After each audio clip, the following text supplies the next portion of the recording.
मौलाना जी आपके पास आ रहा हूं मैं। कादरी साहब, देखिए सर, क्या आप तैयार हैं रामधुन के लिए? देखिए सर, जहाँ तक के सवाल राम मंदिर के कंस्ट्रक्शन का है और उद्घाटन का है, ये सुप्रीम कोर्ट का आदेश था और उसके आदेश के ऊपर काम हुआ और हमको इस पर कोई आपत्ति नहीं है। जो जाना चाहता है जाए और जिसको इनविटेशन आ रहा है वो उसकी व्यक्तिगत आज़ादी है। जो जाना चाहेगा बराबर जाएगा।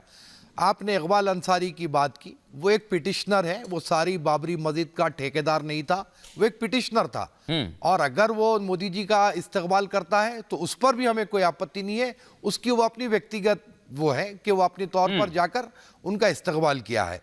और आरएसएस के जो जनाब है जो ने रामगुंड की बात की, तो मैं ये कहना चाहता हूं कि 22 जनवरी को जो राम मंदिर का उद्घाटन होने जा रहा है, बहुत ही पुरसुकून माहौल में, पुरअमन माहौल में, अच्छे अंदाज में काम चल रहा है। और हिंदू जितने राम भक्त हैं वो अपनी धुन में है, वो अपना काम कर रहे हैं और वो उनको करना भी चाहिए। वो अपने भगवान की आराधना कर रहे हैं, करें, लेकिन मस्जिदों में राम गुन गाए लगाए, राम जाप करें और जो है दरगाहों में करें, इससे होगा कुछ नहीं सर, सिर्फ वातावरण खराब होगा।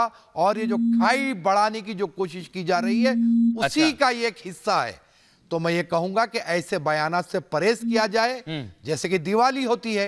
नहीं, लेकिन आप हिंदू भाई है, ठीक है, मुबारकबाद। आपने कहा इस बयान से परहेज करना चाहिए। मैं दर्शकों को एक बड़ी खबर बताना चाहूंगा और दर्शकों को यह बड़ी खबर इसलिए बता रहा हूं क्योंकि माहौल खराब करने की जब बात आ रही है तो AIMIM के नेता हैं असदुद्दीन ओवैसी, उन्होंने एक बयान दिया है और बड़ी खबर इस समय दर्शकों को बता रहा हूं। उन्होंने भड़काने का काम किया है, कहीं हमारी मस्जिदें छिन ना जाएं, ये कह रहे हैं ओवैसी।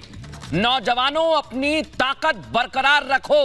सुन लीजिए आप, हमारी मस्जिद हमने खो दी है, क्या तुम नहीं देख रहे हो वहां क्या हो रहा है? क्या तुम्हें तकलीफ नहीं होती है? ये कह रहे हैं ओवैसी। सुनवाता हूं मैं आपको क्या कह रहे हैं। ये जो ताकतें हैं ना, तुम्हारे दिल से जब इत्तेहाद को निकालना चाहते हैं, क्यों निकालना चाहते हैं? मिली गीरत को खत्म कर दिया जाए, मिली हमियत को खत्म कर दिया जाए।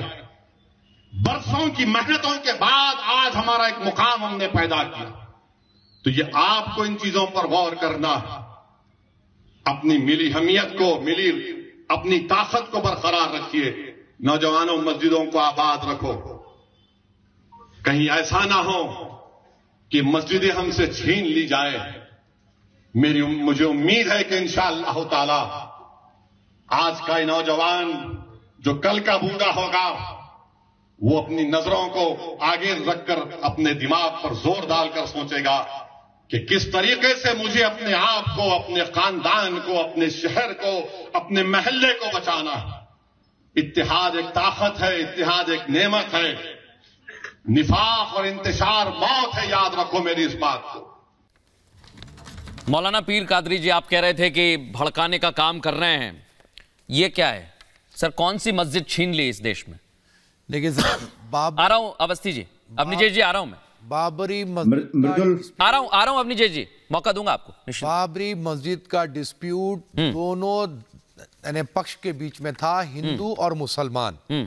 और वहां पर सुप्रीम कोर्ट का आदेश हुआ, सुप्रीम कोर्ट ने अपना फैसला ठीक है हिंदू पक्ष के हक में सुनाया। ये बयान भड़काऊ है या नहीं है? ये किस बात की जिक्र कर रहे हैं, ये बताइए आप। ये जो कह रहे हैं कि अपने मस्जिदों की हिफाजत करो, मस्जिदों की हिफाजत तो हर मुसलमान को करना है, करेंगे। हिफाजत सर कब की जाती है हिफाजत? जब कोई हमला हो रहा हो, कुछ हो रहा हो। यहां तो कुछ नहीं हो रहा। आपने अभी कहा कि सब अच्छे से चल रहा है, बहुत अच्छी बात है, खुशनुमा माहौल है, ये आपका कहना था। नहीं, मैं वही कह रहा हूं, अभी भी कह रहा हूं कि अगर इसमें कोई किस्म की भड़काऊ बात दिखती तो मैं ओवैसी साहब रहने दीजिए, ठीक है, कोई और रहने दीजिए, मैं बराबर बोलता हूं।